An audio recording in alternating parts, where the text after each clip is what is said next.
Përpara të rinjve të çdo epoke janë shtruar gjithmonë tre alternativa. Të pushtojnë botën, të ndryshojnë vendin e tyre ose thjesht emigrojnë. Fatkeqësi, shumica dërmuese e të rinjve shqiptar në vitet e fundit kanë zgjedhur emigrimin dhe unë dua të trajtoj fillimisht arsyet se pse. Dhe pastaj shkojmë tek alternativa. Edhe unë si shoqë shokët e mirë këtu para se të vija, po bëja detyrat e shtëpisë dhe po lexoja disa statistika për gjendjen ekonomike dhe sociale të rinjve në Shqipëri. Na thot Instati, 1 në 4 të rinj në Shqipëri nuk është as në punë as në shkollë. As në punë as në shkollë. Do thoni ju ky është trend global, ju nuk është trend global sepse në vendet e Bashkimit Evropian kjo përqindje nuk është 25% sa në Shqipëri, po është vetëm 11%. Nga ana tjetër, po burimet zyrtare na thonë që në Shqipëri kemi 19.000 të rinj të arsimuar me shkollë të lartë që po kërkojnë punë dhe nuk gjejnë punë. 19.000 vetë të mirë arsimuar po kërkojnë punë dhe nuk po gjejnë punë. Nga ana tjetër, të rinjt përveç se janë të papunë, janë edhe të keq punësuar. Prap statistika zyrtare, 2/3 e të rinjve në Shqipëri, të arsimuar, 2/3 e të rinjve të arsimuar në Shqipëri bëjnë një punë më pak të kualifikuar se arsimi i tyre. Që thot, janë me shkollë të lartë, por bëjnë punë të klasës punëtore. 2/3, po them dhe herë, njerëzve që janë diplomuar nuk bëjnë punë për të cilat u duhet diploma e tyre dhe nuk është se bëjnë një punë paralele që kërkon arsim të lartë, thjesht janë të punësuar nën kualifikimit e tyre. Dhe qofse ne duhet shtrojmë pyetjen pse nuk duan më të rinjt shqiptar të arsimohen, krahasimisht me të shkuarën, ja ku kemi përgjigjen. Në momentin që 2/3 nuk gjejnë punë ose punojnë nën kualifikimin e tyre, sigurisht që kjo është shifër jashtëzakonisht shqetësuese. Erdhe kur punojnë të rinjt, na thonë të dhënat, janë më të shfrytzuarit. Janë ata që punojnë më shumë në të zezë, janë ata që punojnë me kontrata afatshkurtra. Është më kollaj të heqësh nga puna një të ri, se sa çdo kënd tjetër në Republikën e Shqipërisë. Sigurisht ne kemi folur si lëvizje vitin e fundit, vitet e fundit kemi folur shumë për çështjet e pensioneve dhe të pensionistëve, aq sa sigurisht ka njerëz që na thonë shikoni edhe shtresat e tjera dhe me të drejtë. Mirë po, ne që në kryet herës e kemi qenë shumë të vetëdijshëm se çështja e pensioneve lidhet me të gjitha shtresat e tjera, lidhet edhe me të rinjt. Po ju marr prap një shifër që na jep legjislacioni shqiptar. Në çdo vit ende në Shqipëri, çdo vit që kalon, rritet mosha e daljes pension me disa muaj. Pra 2025 është rritur mosha e daljes pension. Në 2026 do vazhdoj të rritet mosha e daljes pension. A e dini cila është pasoja për të rinj? Është krejt imediate. Ka më pak vende pune për të rinjt. Sepse i moshuari do punoj çdo vit e më shumë. Që thot si sektorin privat, si sektorin publik, kjo qeveri dhe kjo mënyrë qeverisjeje, pikërisht sepse nuk do t'u japi pensionistëve pensionin që meriton, do t'i zvarris ata në punë derisa të mundet. 65 vjeç, 66 vjeç, 67 vjeç, 70 vjeç, kemi sipas statistikave 15% pensionistëve që punojnë. Nuk punojnë nga qefi, dhe janë 15% vendesh pune që në një ekonomi normale s'kishim se t'i bënin pensionistët, dhe duhet ishin vende pune për të rinj. Pra shikoni si lidhen varfëria midis stresave dhe moshave të ndryshme në shoqëri. Kur vjen puna tek arsimi, edhe këtu kemi shumë probleme. Pas një ca statistika të testit PISA-s, kishim thyer rekord në vitin 2022, në për rënje në pikë. Ishte një 69 pikë më pak mesatarja e gjimnazistëve shqiptar në rezultatin e testeve të PISA-s dhe thanë, ata që kishin bërë atë studimin thanë, rënje të tillë nga një vit shkuar nuk e ka pas asnjë vend në Evropë. Nga ana tjetër, ç'është edhe më e dhimbshme dhe këtë e them edhe nga përvoja si pedagog. Në 8 vitet e fundit, ka 30.000 student më pak në universitete. 30.000 të rinj më pak që kanë mundësi të studiojnë, që zgjedhin studiojnë ose zgjedhin të qëndrojnë në Shqipëri. Çfarë e bën edhe më shumë problematike gjendjet, folëm për punën, folëm për arsimin, është fakti se në Tiranë, me që jemi në Tiranë, edhe me që ne do bëjmë edhe një fushat, do nisim një fushat për zgjedhjet bashkiake shumë shpejt, në Tiranë kemi një komercializim frikshëm të jetës urbane. Praktikisht sot në Tiranë ti nuk argëtohesh dot pa lek. Tani mund të ketë njerëz që mendojnë që për argëtimin gjithmonë duhet paguash. Mendoj që kjo është gjë e gabuar.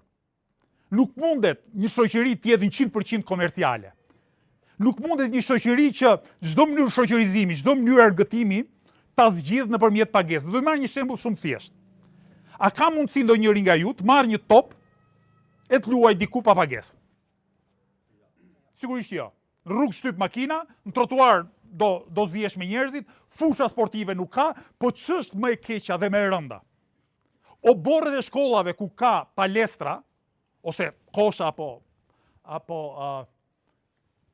porta, janë të mbyllura. Dhe jo vetëm janë të mbyllura, kam lexuar buxhetin e Bashkisë Tiranës. Bashkia Tiranës do të bëj lek nga njerëzit që marrin me qera fushat jashtë shkollave.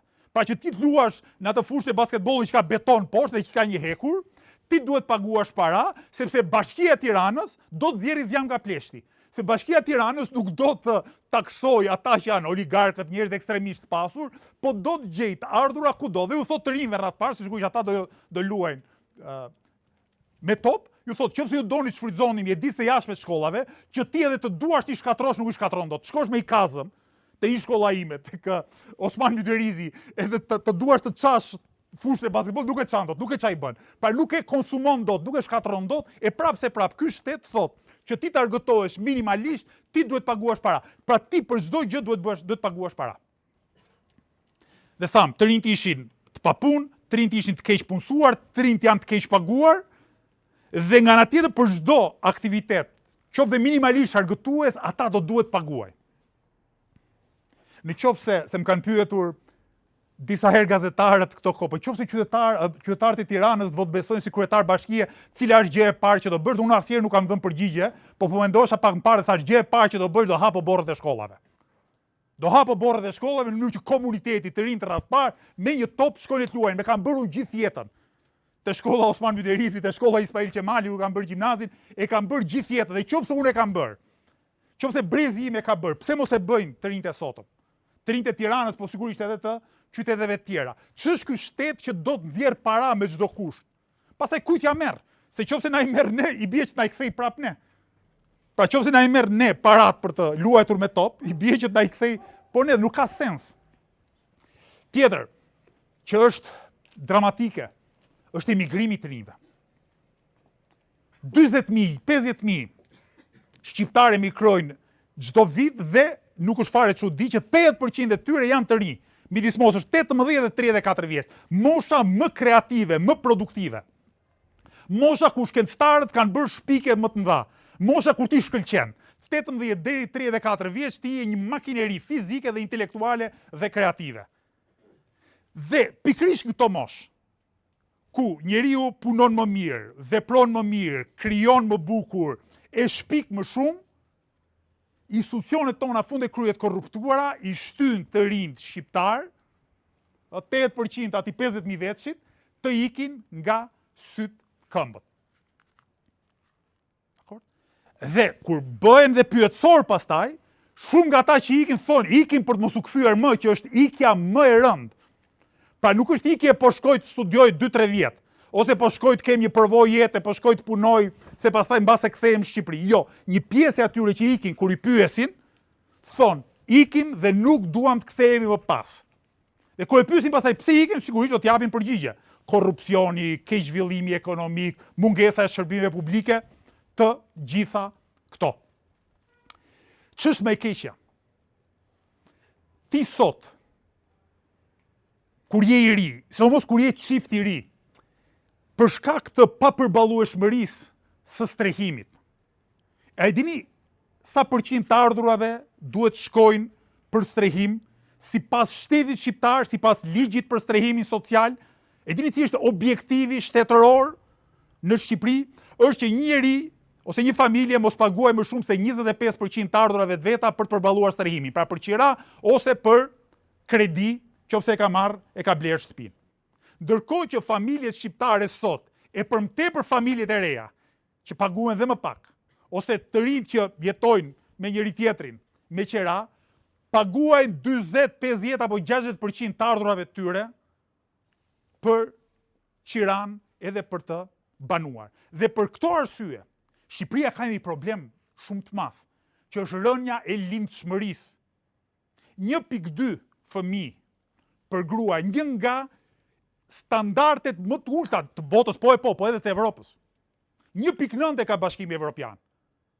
që Bashkimi Evropian, mesatarisht, llogariten vende më të emancipuara, vende ku edhe, ideja e barazisë gjinore ka ndikimin e vet që bësh më pak fëmijë, e prap Shqipëria, ky vend thellësisht i prapambetur, që nuk është se shquhet as për në një, po themi, emancipim shumë të gjerë edhe masiv, e ka lindshmërinë 1.2. Për të mbajtur skemën e pensioneve në këmbë, që pensionistët marrin kaq pension sa marrin sot, duhet të jetë 2 lindshmëria, 2 ose 2.1. Është 1.2. Sepse çiftet e reja, duke parë 1.001 vështirësi, bëjnë më pak fëmijë ose e shtyn kohën e të bërit fëmijë. Ne jemi vend që po plakemi, ne jemi vend që për pak vite do kemi 1/3 ose më shumë popullsisë të mosh pensioni, që është dramatike nga e pamja sociale. Unë mbaj mend para 20 vitesh, shihja një film me Clive Owenin, duket se quhet Children of Men, nuk e di a ka parë ndonjëri, që ishte një katastrofë, kishte rënë një mallkim në një shoqëri ku nuk bëheshin fëmijë. Edhe një gruaja kishte arrit kush e di për çarsye të magjiplota që bënte një fëmijë dhe të gjithë ishin duke e mbrojtur si përpara një mrekullie.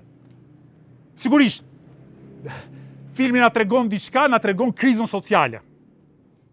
Krizën sociale që me cilën përballen të rinj, çiftet e reja edhe gjithkusht tjetër. Tani, në krye të këtij diskutimi, unë ushtrova 3 alternativa. Do ndryshojmë vendin, do pushtojmë botën apo do emigrojmë. Tani drejtimin e dytë nuk e kemi në dorë. Jemi popull i vogël. Vështirë të dalë, ku di unë, Napoleon Bonaparte apo Jules Cezari kohëve tona nga ne dhe shqiptarët pushtojnë botën, ndonse rinia në qytetrime të tjera e ka bërë këtë gjë, se fundja ata që pushtojnë botën të rinjt janë. Njerëz që 70 vjeçat marrin iniciativë që do pushtojnë botën nuk ka. Ne jemi popull i vogël edhe nga pjana morale nuk është mirë ta pushtosh botën, kështu që kjo është një alternativë vetëm teorike në rastin tonë. 2 alternativat e tjerë janë: do të transformojmë vendin tonë, Shqipërinë, apo do ikim nga syt këmbët. Sigurisht gjithë ne që jemi këtu, kam përshtypjen jemi këtu sepse duam ta transformojmë për mirë vendin tonë dhe duam ta transformojmë në bazë të disa ideve, në bazë të disa parimeve. Që ne do i çojmë përpara edhe në fushatën e afërme për Bashkinë e Tiranës. Duke nisur nga një gjë shumë e thjeshtë, nga shkollimi. Dhe shkollimi prek edhe fëmijët që shumë shpejt do bëhen të rinj. Dhe shumë e rëndësishme se si edukohen fëmijët, sepse ka rëndësi se çfarë të rinj do bëhen. A do bëhen më të qetë, apo do bëhen më të stresuar? A do bëhen më kreativ, apo më pak kreativ? A do bëhen më ditur apo më pa ditur? Me një nga krenaritë e programit tonë që e çojmë zgjedhje mbas zgjedhje, është ajo e edukimit me orar të zgjatur. Ku fëmijët kanë mundësinë që mbas mësimit në shkollë, përveç se të bëjnë detyra, të bëjnë kurse sportive, artistike, pra të kenë mundësi të kenë një jetë të gjallë, plot gjallëri. Tjetra, ka të bëjë me raportin midis arsimit dhe tregut punës. Keni dëgjuar, besoj, që shumë kush ankohet që arsimi në Shqipëri nuk është i lidhur me tregun e punës. Madje keni dëgjuar që ka edhe mbi prodhim intelektual në Shqipëri. Po lexoja një libër para 2-3 ditësh për shkrimet e viteve 30 në kohën e Zogut, ku analfabetizmi ishte 80%. 80% analfabet kishte njerëz që shkruanin në gazeta thoshin Shqipëria prodhon më shumë njerëz të arsimuar se ç'duhet. Kjo është marrëzi. Pa është marrëzi të thuash që po shkollohemi më shumë se ç'ta duhet. Pra, nuk është çështja pse shkollohemi shumë. Çështja është a të shkollohemi mirë apo keq, dhe e dyta, si ta transformojmë modelin e zhvillimit ekonomik që ai të kërkojë gjithnjë më shumë njerëz të ditur. Na thon turizëm ndërtim, shërbe, kafe, edhe vetëm kaq. Edhe ngjit tullat në mur. Një ekonomi vitale ka nevojë për njerëz të arsimuar. Një ekonomi vitale ka nevojë për inxhinier, ka nevojë për sociolog, ka nevojë për punonjës social, ka nevojë për artist, ka nevojë për shumë çka tjetër. Ndërkohë që këta e varfrojnë Shqipërinë nga pikpamja e strukturës ekonomike dhe thonë, ju që keni mbetur këtu, ka vetëm punë zmeqarësh për ju. Dhe prandaj na drejtohen se ka mbi prodhim intelektual Shqipëria. Shqipëria sot që flasim nga vendet e fundit në Evropë për numër të arsimuarish për numër përgjithshëm popullsisë.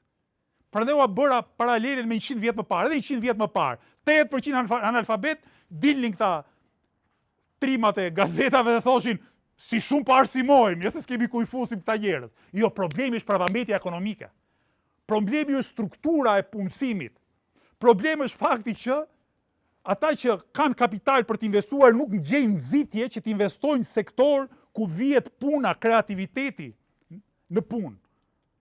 Dhe jo thjesht mendja ose kreativiteti në punë, dhe jo thjesht fuqia e krave. Sigurisht, në çdo ekonomi ka nevojë për fuqinë e krave dhe pa diskutim që drejtat e gjithëve duhet respektohen. Po zhvillimi i një ekonomie lidhet me përqindjen e të punësuarve që vënë punë mendjen dhe kreativitetin e tyre. Në Shqipëri ne jemi në vend numër 1. Dhe nga që jemi në vend numër 1, pastaj ankohemi, pse ka kaq shumë të arsimuar. Mbyllën një moment syt, edhe dëgjojeni vetëm këtë si fjali. Ky vend vuan nga arsimimi i tepërt. Është budallëk më i madh në vetvete. Ama ky budallëk nisi bëhet serioz në momentin që vërtet nuk ke vende pune.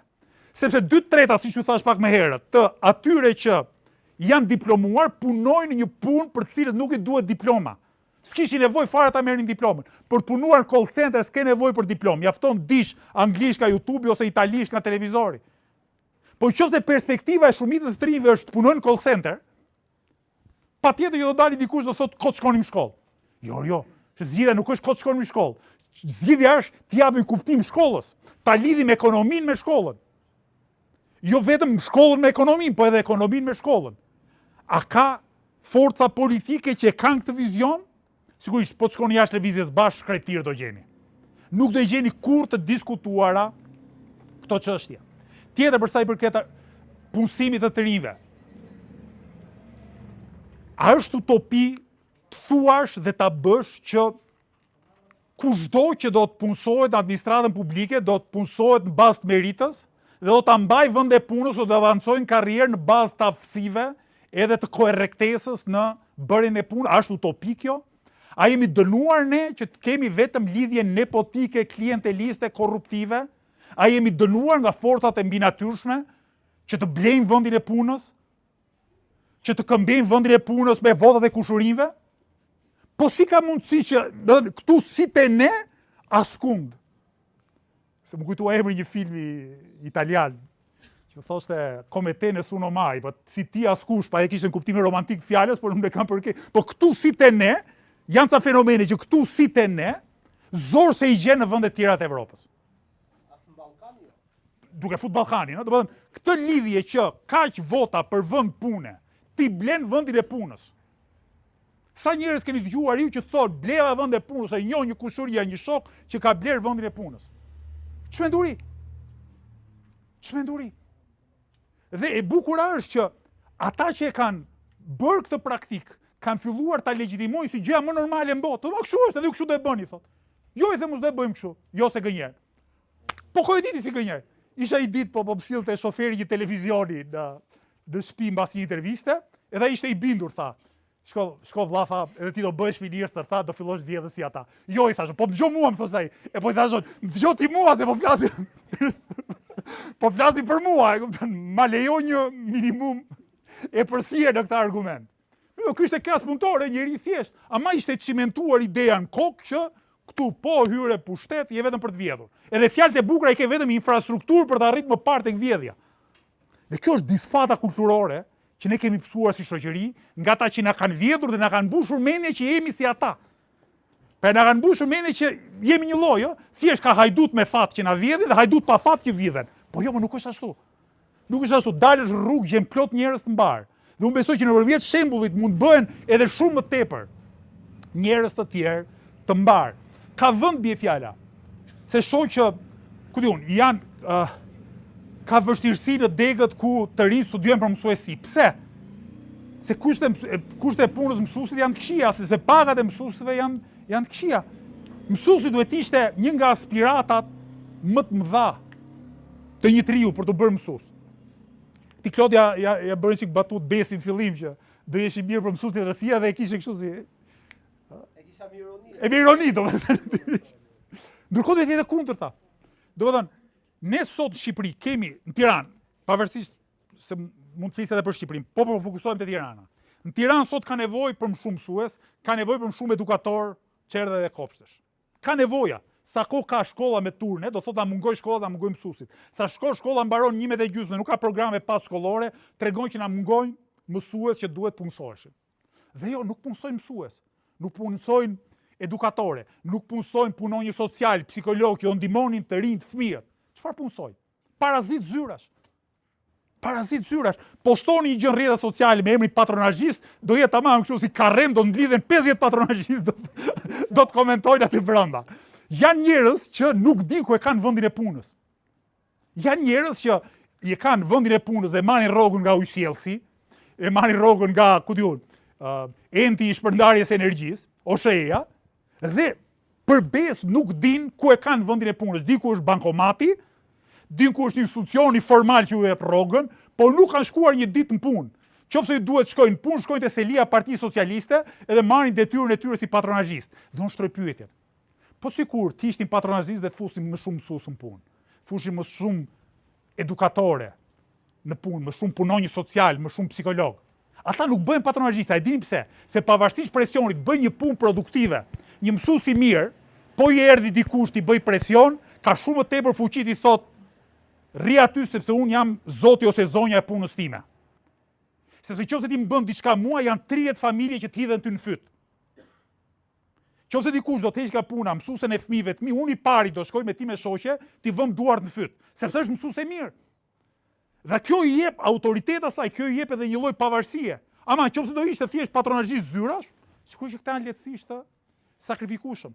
Pra duhet ndër të tjera dhe një sistem korrekt i punësimit, na duhen politika mbështetëse për strehimin.